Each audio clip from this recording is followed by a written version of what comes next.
સુંદર પ્રાણી ગુજરાતમાં છે અને એના ઉપર ભૂતકાળની ચૂંટણીઓમાં રાજનીતિ પણ થઈ ચૂકી છે અને એ છે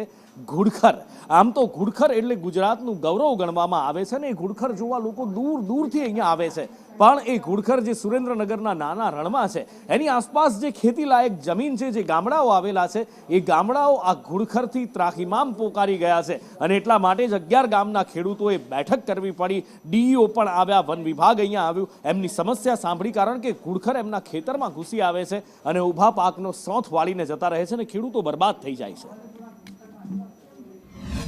તણાદ ગામની આજુબાજુ કેટલાક ઘુડખર 2-3 પેઢીથી અહીંયા રહે છે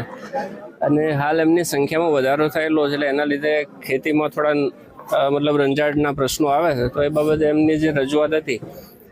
એ સાંભળવા આજે આવ્યા હતા અને જે રજૂઆત છે એ અમે સાંભળી છે અને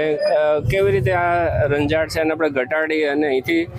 ઘુડખરની કદાચ વેરણ બાજુ આપણે એને સ્થળાંતરિત કરવા હોય તો એના માટે અમે એક્શન